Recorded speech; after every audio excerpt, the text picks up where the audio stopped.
Welcome back to my shed. Welcome back to Flat Tank Journey. This week I've had a couple of really good things happen and I feel really enthusiastic about the project. Got a bizarre little story to tell you about fuel caps, and that's really quite strange. The magneto cover, and then I hop right in to the footrests and tidying those up and get them almost to the point where they're nearly complete. So look, enjoy the video, like, comment, subscribe if you like, it's all good. Cheers. Well, I had the project bike and I was sitting on the bench and I wasn't super excited. I did order some parts. So I got a new magneto cover from the UK and I got 3 cable kits from the UK that I've found really good. Come with multiple ends, nice length, you cut them to what you want, all good. Also got a little badge for the magneto cover. I'm not sure whether I'll keep the blue one or not. Now, I'm told that these don't fit super well. And so I can live with the one that's on it, I think, but I'd rather a clean one, a little better.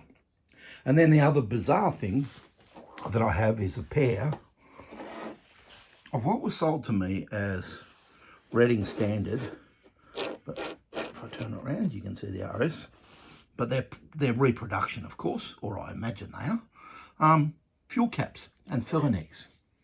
I paid $20 each for them. And I bought them at the Bendigo swap meet about 7 or 8 years ago. And you're not going to believe it. Let me bring you in and show you the caps fit. I almost found this just a little bit too good to be true. Firstly, the chances of finding filler caps that fit is bizarre. But the chances of finding a pair that fit is even more bizarre. And whilst I think the job done of the Welsh plugs was absolutely stunning,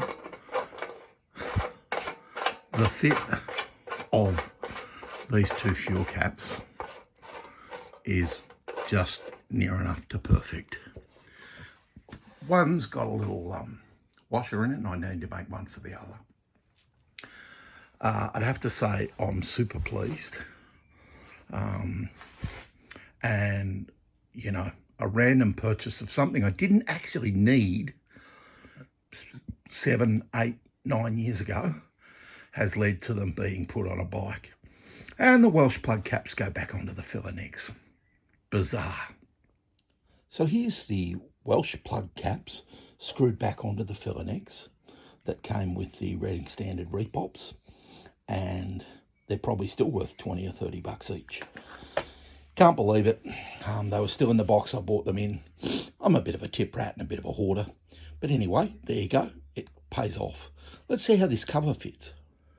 So here's the cover that came with the bike, and it's not bad, and it has a cute blue badge on it. And the blue badge looks really good. It's a bit ratty in places. And in fairness to Rory, they are really a snug fit. And he said that. And here's the reproduction. A bit shaky for a minute.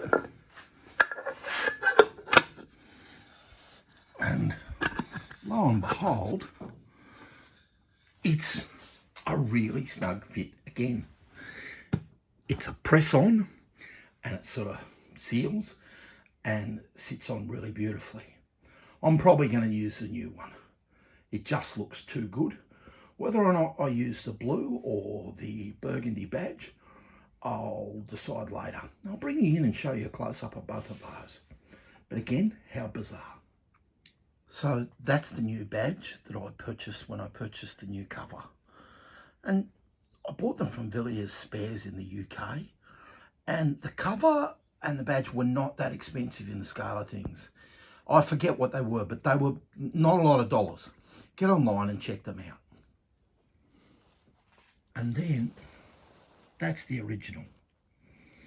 So you can see the new one is the gold's clean and there's no scratches, and this one's a little bit untidy. They've still got the backing on, and of course the new one has. Whether or not that'll come off cleanly is hard to say, but we'll see. We'll see. Anyway, I'm calling that a victory.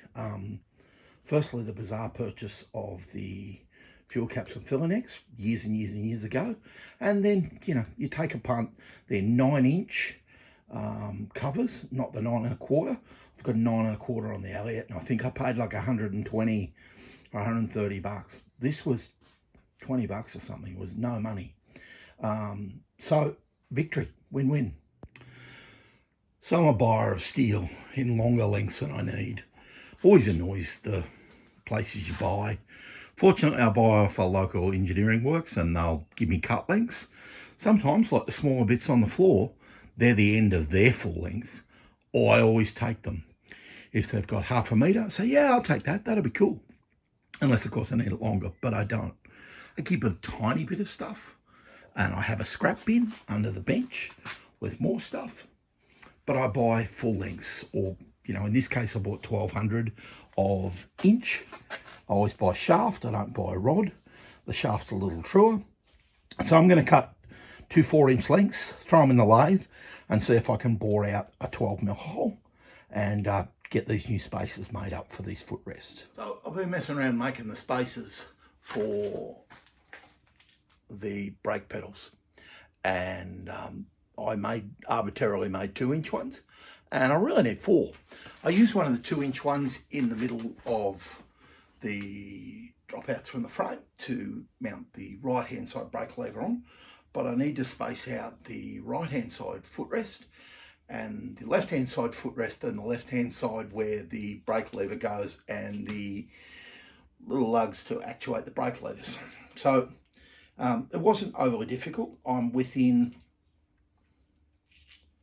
3 or 4 thousandths, thousandths of 4 inches. Again, I'm only making it up. Actually, it's 5 thousandths.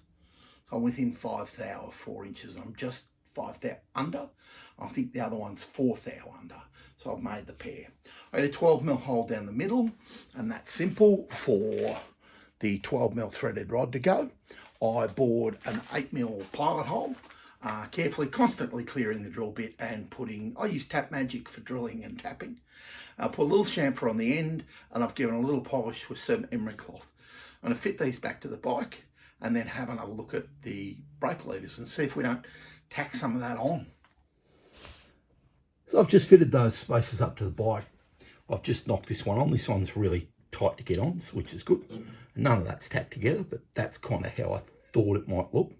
Just offsetting the brake pedal a little bit, or the take 2.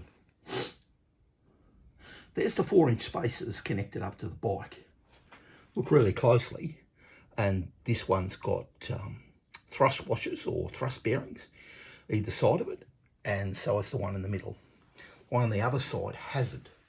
Now in reality, that means this side is 18mm wider because they're 9mm. Don't know what I'll do about that. I don't know whether it's a thing or not. It might be a thing for me, and I might have to make another spacer that's 18mm wider to get them to match. Couldn't stand it if they looked odd from the front of the bike. Don't know. Might just make an 18mm spacer and put it in close to the frame. This leaves 4.5 inches or 120mm for a footrest rubber. I've ordered some BSA Bantam ones that have a 12mm hole, and I'm thinking about getting a hot iron and recessing the back of the footrest rubber to go over the nut so that you end up with a clean vision of it. I think it looks really good. It's wide, but you know, you want to keep your trouser leg and your feet away from the belt, so maybe that's where it needs to be. Bring it back and show the back.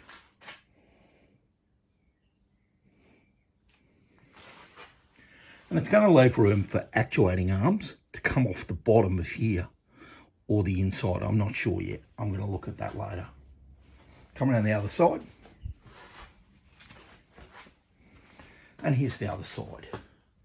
So that's 4 inches, or it could be 4 inches and 18mm if Chris was an obsessive compulsive nut, and he probably is. This is a looser fit, but the pedal's going to go on there. And then, I haven't mentioned this before, but these two spaces need to be joined together with a bar that runs across the top and is welded in place. So both pedals actually work in unison, and there almost seems no point. But I'm told it was a thing, importing bikes or bikes of the 20s, that they needed to have two braking systems. And of course, there's no front brake. So maybe that's what it's about. If you know what that's about, let me know. Well, there they are. The welding's a bit suspect, especially on the bottoms of the pedals. I'm not a great welder, readily admit to that. On the tops of the pedals, I've just tacked them at the front and the back, and I will get somebody to do it properly, maybe TIG it, and do a really neat job, because I don't want to see shit welds. I can live with them, but I don't want to see them. I'm going to offer these up to the bike, and then they may need twisted, heated, bent, finessed. But let's get these on the bike. I'm really excited. They came out well. Super happy with the pads for your feet. They look cool. Right, here's the right-hand side of the bike. This is the pedal with the very acute angle that needs to come across so far. Comes across so far from the centre because these two actually get joined together now with another piece. And I'm being careful because that's still hot. When I put this pedal on the bike, it just needed tweak to bring it in line with the other one. And now they're about in line. Bending it further forward and tilting this also meant that it's more in line with the footrest and is just inside the line. So I need to make a piece that connects this left-hand pedal to that, the right-hand pedal, but isn't connected to the middle. So it rolls, the two pedals operate as one, not as two. Again, don't know why, but that's the way it is. For the astute, yes, I was anal enough. I did make an 18mm spacer just to bring that out. And I probably will make a 4 3/4 inch spacer just to have it neat and tidy. It looks right. Let's come around the other side of the bike and have a look at the left-hand brake. The left-hand side looks really good too. This is a 4-inch spacer, and it pivots because of the thrust washers. I've just tacked the top and the bottom of the arm onto the spacer because I weld like a blind man and I hate the welds underneath, but they're underneath. I'm going to get these properly ticked in. I've got a friend who does some of that, and that'll look really good. Damn mosquito.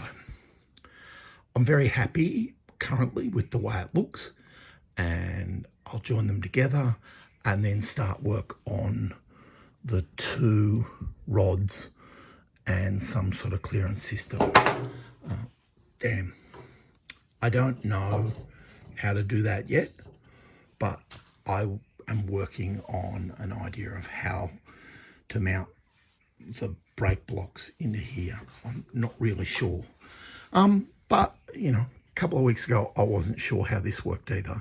And I think it's at the stage where I think it's probably plausible and it's probably as good as I can do. And it's probably okay. There it is. I've spent a bit of time messing with a couple of brake actuating arms, and one's just pressed on and the other's just got a bit of double-sided tape on it, so it doesn't matter that they're not the same. They're not welded on. There's lots of diagrams about how these things work.